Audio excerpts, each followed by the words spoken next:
ఇంగ్లాండ్తో మూడో టీ20 రేపు రాజ్కోట్ వేదికగా జరగబోతుంది. ఇప్పటికే ఫస్ట్ 2 మ్యాచ్లు కూడా టీమిండియా కంప్లీట్ డామినేట్ చేసి ఒక విధంగా 2-0తో అంటే ఇప్పుడు హ్యాట్రిక్ విజయంతో సిరీస్పై కన్నేసిందని చెప్పాలి. సో ఫస్ట్ టీ20 వన్ సైడ్గా జరిగినప్పటికి కూడా రెండో మ్యాచ్ మాత్రం ఇంగ్లాండ్ కాస్త గట్టిగానే పోటీ ఇచ్చిందని చెప్పాలి. ఎందుకంటే కీలకమైన బ్యాటర్లు స్టార్టింగ్లో అవుట్ అయినప్పటికి కూడా హైదరాబాదీ బ్యాటర్ తిలక్ వర్మ ఒక అద్భుతమైన ఇన్నింగ్స్ ఆడి ఒక హిస్టారికల్ నాక్గానే చెప్పాలి. ఎందుకంటే టైలెండర్లతో చివరి వరకు అజేయంగా నిలిచి మ్యాచ్ని గెలిపించాడు. ఒక విధంగా క్రిటికల్ సిచ్యువేషన్స్లో ఆడిన ఇన్నింగ్స్కి ఎప్పుడూ గుర్తింపు ఉంటుంది. సో తిలక్ వర్మ మీద ఇప్పటికే చాలా ప్రశంసలు వస్తున్నాయి. ఎందుకంటే గత కొంతకాలంగా టీ20 ఫార్మేట్లో అత్యంత నిలకడగా రాణిస్తున్నాడు.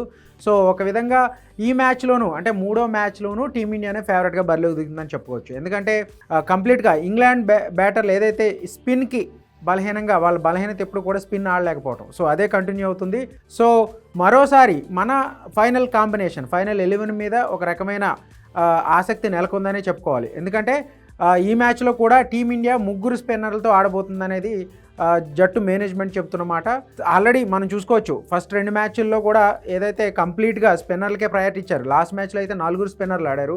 ఈ విధంగా చూసుకుంటే మళ్ళీ షమీకి ఫైనల్ 11లో తుది జట్టులో ప్లేస్ దొరకడం ఈ మ్యాచ్లో కూడా కష్టంగానే కనిపిస్తుంది. ఎందుకంటే ఛాంపియన్స్ ట్రోఫీ కోసం ముందు మ్యాచ్ ప్రాక్టీస్ అవుతుందన్న ఉద్దేశంతో ఈ సిరీస్కి సెలెక్ట్ చేశారు. కానీ షమీని ఫస్ట్ 2 మ్యాచ్లు ఆడించలేదు.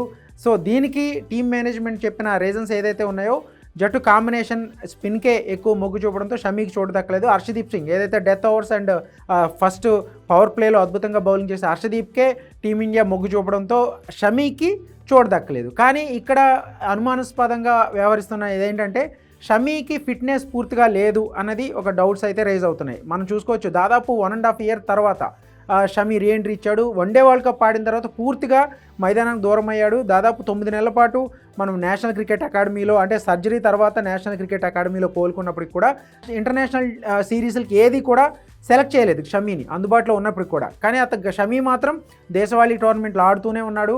కంటిన్యూగా ఆడుతున్నా కూడా టీమిండియాలోకి పిక్ చేయకపోవడం కనుక చాలా అనుమానాలు నెలకొన్నాయి. అయితే పూర్తి స్థాయి ఫిట్నెస్ విషయంలో కోచ్ గంభీర్ ఎటువంటి రాజీ పడే పరిస్థితి లేకపోవడమే దీనికి కారణంగా కనిపిస్తుంది. ఒకవేళ టీ20 సిరీస్లో షమీని ఆడించకపోతే ఖచ్చితంగా ఇంగ్లాండ్తో 3 వన్డేల సిరీస్ జరగబోతుంది. ఛాంపియన్స్ ట్రోఫీ కంటే ముందు మనకి ఒక చివరి సిరీస్. సో ఆ సిరీస్లో ఆడే అవకాశాలు అయితే ఉన్నాయి.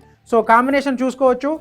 ఏదైతే రేపటి మ్యాచ్కి చూసుకుంటే కనుక షమీ అందుబాటులో అంటే తుది జట్టులోకి వచ్చే అవకాశాలు లేవు. కాబట్టి ఒకవేళ ఏదైతే నితీష్ కుమార్ రెడ్డి అండ్ రింకు సింగ్ ఇద్దరు కూడా గాయాలతో తప్పుకున్నారు, వాళ్ళకి రీప్లేస్మెంట్గా వచ్చిన హర్షిత్ రాణా అండ్ శివన్ దూబే ఇద్దరు కూడా ఫైనల్ 11లోకి వచ్చే అవకాశాలు అయితే ఎక్కువగానే ఉన్నాయి. ఎందుకంటే హర్షదీప్ తోడు హర్షిత్ రాణాకి, ఎందుకంటే టీ20 ఐపీఎల్లో మనం చూసాం హర్షిత్ రాణా బౌలింగ్ ఏ విధంగా ఉందో. సో ఖచ్చితంగా టీ20లోకి హర్షిత్ రాణా ఎంట్రీ అంటే తుది జట్టులో ఖచ్చితంగా తీసుకునే అవకాశాలు అయితే ఎక్కువగా ఉన్నాయి. అయితే 3 స్పిన్నర్లు ఖచ్చితంగా ఆడతారు మనం చూసుకోవాలి. ఎందుకంటే అక్షర్ పటేల్ కానీ వరుణ్ చక్రవర్తి కానీ అలాగే రవి బిష్నాయ్ మొన్నటి మ్యాచ్లో ఆడారు.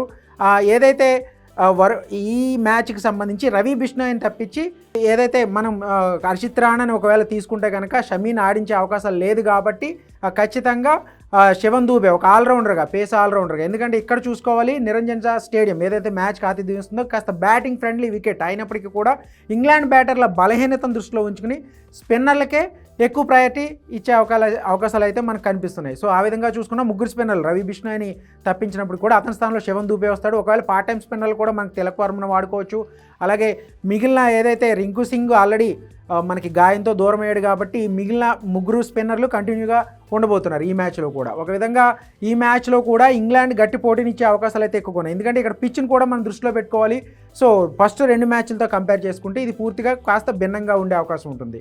ఎందుకంటే రాజ్కోట్ స్టేడియం ఎప్పుడు కూడా బ్యాటింగ్ ఫ్రెండ్లీ ఉంటుంది.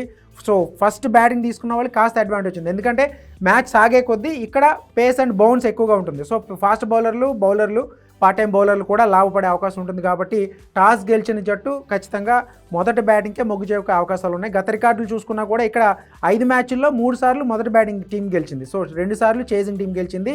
సో ఒకవేళ ఇండియా అంటే తుది జట్టు కాంబినేషన్ దృష్టిలో ఉంచుకుంటే కనుక ఈసారి ఇంగ్లాండ్ కొన్ని మార్పులు చేస్తుందా లేదా అనేది ఇక్కడ ఆసక్తికరమైన విషయంగా చెప్పుకోవాలి. ఎందుకంటే ఫస్ట్ మ్యాచ్లో ఓడిపోయిన తర్వాత కూడా రెండో మ్యాచ్లో స్పిన్కి అనుకూలిస్తుంది చపాక్ పిచ్ అయినప్పటికీ కూడా వాళ్ళు ఎక్స్ట్రా స్పిన్నర్ తీసుకోలేదు, ఫాస్ట్ బౌలర్నే ఆడించారు. సో మరి వాళ్ళ అయినప్పటికీ కూడా గట్టి పోటీని ఇచ్చారు. ఒక విధంగా వాళ్ళకి ఈ రెండో మ్యాచ్ ఓడిపోయినప్పుడు కూడా వాళ్ళ కాన్ఫిడెన్స్ అయితే పెరిగింది. ఒక మంచి పోటీ అయితే ఇచ్చారు కాబట్టి చివరి వరకు ఒక మ్యాచ్ ఎక్స్పెక్ట్ చేయొచ్చు. ఈ మ్యాచ్లో కూడా మూడో మ్యాచ్ కూడా మనం తేలిగ్గా తీసుకునే పరిస్థితి లేదు. పూర్తిగా వన్ సైడ్గా సాగుతుందని మాత్రం ఖచ్చితంగా చెప్పలేం. ఖచ్చితంగా సిరీస్కి ఒకవేళ వాళ్ళు సిరీస్ చేజారిపోకుండా ఉండాలంటే ఈ మ్యాచ్లో గెలిచి తీరాలి కాబట్టి ఖచ్చితంగా ఇంగ్లాండ్ చివరి వరకు ఈ మ్యాచ్లో విజయం కోసం పోరాడే అవకాశాలు అయితే ఎక్కువగానే ఉన్నాయి.